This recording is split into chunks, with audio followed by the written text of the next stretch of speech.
किसी इमारत की बुनियाद का पत्थर होना, ये जो मुशायरा है, इसकी बुनियाद के पत्थरों में ये लोग मुझे भी शुमार करते हैं। आज दोपहर में मैंने कुमार विश्वास को समझाया। कुमार विश्वास थोड़ा बहुत नाराज़ भी हुए होंगे, हो सकते हैं, उनका हक है, हमारे बेटे की तरह हैं। पिछली बार भी मैंने ये कहा, और इससे ज़्यादा ये कि वो मुझे पिता तुल्य समझते हैं। मैं अर्ज़ ये करना चाहता हूँ कि मुमकिन है कवि सम्मेलन के एतबार से आज का संचालन या निज़ामत उतनी कामयाब न हो, लेकिन मैं आपसे ये बात अर्ज़ करके जा रहा हूँ कि मैं ज़िंदा रहूँ या न रहूँ, 25 बरस तक चारे की निज़ामत इतनी अच्छी नहीं हो सकती है, साफ सुथरी हर तरह से, कि कहीं से भी 1 इंच न इसमें आगे न पीछे, खूबसूरत तरीन मुशायरा। मैं आप लोगों का शुक्रगुजार हूँ। बड़ी बंदिशें मैंने वो बार बार मुझसे वो एक कुमार कह रहा था कि मुझे उधर घूरती हुई आंखें दिखाई देती हैं तो मैं डरता हूँ। तो असल में ऐसा है हजरात कि कुत्ता अपने बच्चे को पालता है, शेर अपने बच्चे की परवरिश करता है।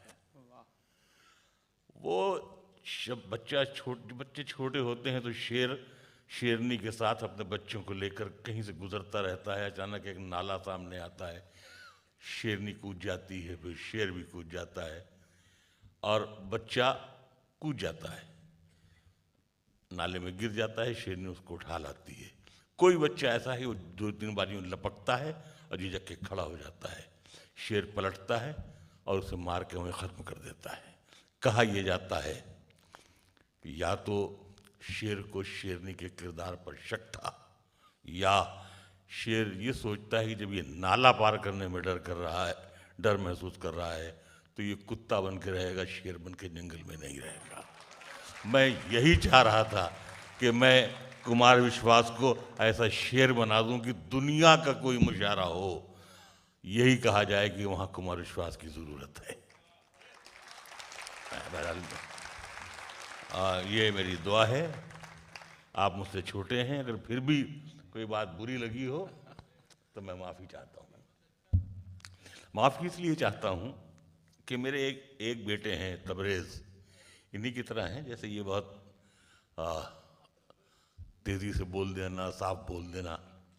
अभी पिछले दिनों मैंने उन्हें कुछ बोल दिया होगा और अचानक वो आए, मैं लाइब्रेरी में बैठा हुआ था, उन्होंने चाबी फेंकी और कहने लगे जब तक वो हमारे दिन नहीं फेरेंगे अपनी चाबी रख लीजिए आप।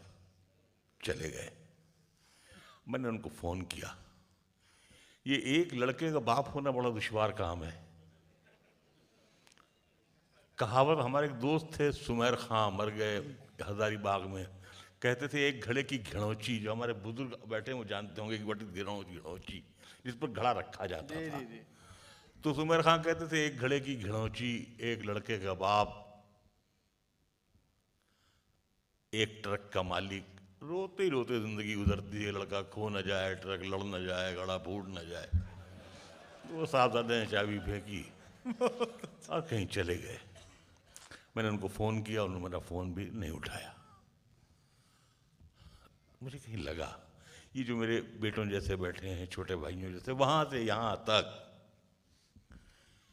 मैं शेर सुनाना चाहता हूँ, सुनने आप।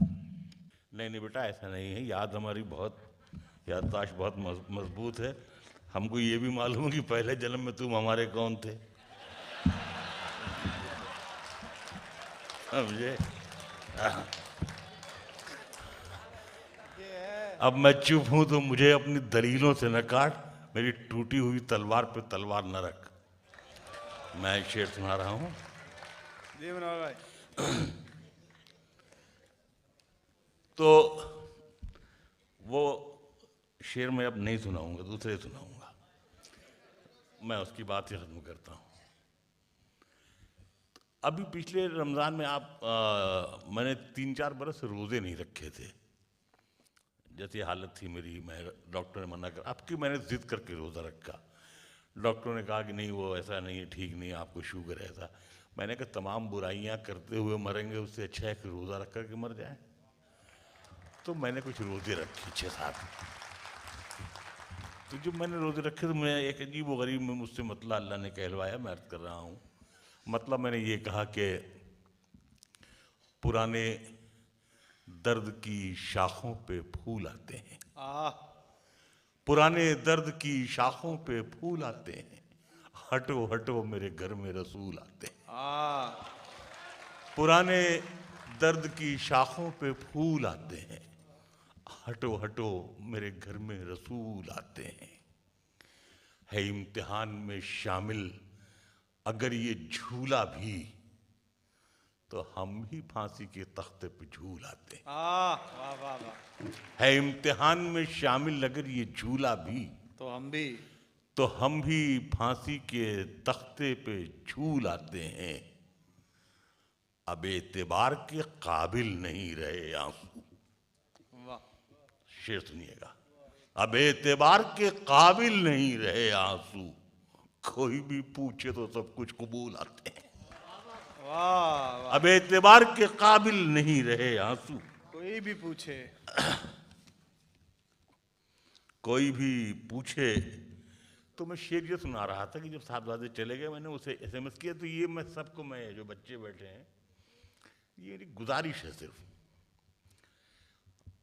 शेर ये है कि मैंने SMS उनको किया शेर के जरिए, लौटकर जैसे भी हो ऐ जाने पिदर आ जाना। जाने पिदर कहते हैं बेटे को, कहते हैं बाप की जान होता है। लौटकर जैसे भी हो ऐ जाने पिदर आ जाना, ऐसी वैसी जो खबर सुनना तो घर आ जाना। लौटकर जैसे भी हो ऐ जाने पिदर आ जाना, लौटकर जैसे भी हो ऐ जाने पिदर आ जाना, ऐसी वैसी जो खबर सुनना तो घर आ जाना। वक्त रुखसत हमें इज्जत से सलामी देने, वक्त रुखसत हमें इज्जत से सलामी देने, जब डुबोने लगे दरिया तो नजर आ जाना। वक्त रुखसत हमें इज्जत से सलामी देने, जब डुबोने लगे दरिया, जब डुबोने लगे दरिया तो नजर आ जाना, तो नजर आ जाना। शेर ये है कि भूले भटके जो गुजर हो कभी वीराने से, भूले भटके जो गुजर हो कभी वीराने से, मैं यहीं तुमको मिलूंगा तुम इधर आ जाना। वाह। भूले भटके। अब सिर्फ मैं एक गजल में आज सुनाना चाहता हूँ। और अभी पिछले दिनों मैं भी इत्तेफाक से अमेरिका चला गया था। हाँ, वहीं थे 2 दिन बाद। लोगों ने कहा बहुत लंबा सफ़र होता है। मैंने साहब वो जो 18 घंटे का सफ़र था, मैंने उसको 3-4 घंटे का सफ़र किया। मैंने मुश्किल तरीन, ताहिर बैठे हुए हैं, बहुत बड़े रामपुरी स्कूल के, जाहिर सी बात है सुखनवर हैं। मैंने राहत से कहा यार तुम चले जाओगे, मैं गज़ल कैसे सुनाऊंगा। तो बहरहाल आप देखें, सिर्फ उसमें जो मैंने कुछ कमाल किया हो कि मैंने 18 घंटे के सफ़र के मुश्किल सफ़र को इस तरह आसान किया कि मैंने गज़ल की मुश्किल तरीन ज़मीन चुन ली। और शेर सुना रहा हूँ, सुनिएगा। गज़ल ये है कि जिसने भी इस खबर को सुना सर पकड़ लिया। वाह। जिसने भी इस खबर को सुना सर पकड़ लिया, कल एक दिए ने आंधी का कालर पकड़ लिया। वाह। जिसने भी इस दिए को सुना सर पकड़ लिया, जिसने भी इस खबर को सुना, कल एक दिए ने आंधी का कालर पकड़ लिया, उसकी रगों में दौड़ रहा था मेरा लहू। उसकी रगों में दौड़ रहा था मेरा लहू, बेटे ने बढ़ के दस्त सितमगर पकड़ लिया। उसकी रगों में दौड़ रहा था मेरा लहू, बेटे ने बढ़ के दस्ते सितमगर पकड़ लिया। जिसकी बहादुरी के कसीदे लिखे गए, सुना ही शेर जी तुम्हारा, जिसकी बहादुरी के कसीदे लिखे गए, निकला शिकार पर तो कबूतर पकड़ लिया। जिसकी बहादुरी के कसीदे लिखे गए, निकला शिकार पर तो कबूतर पकड़ लिया।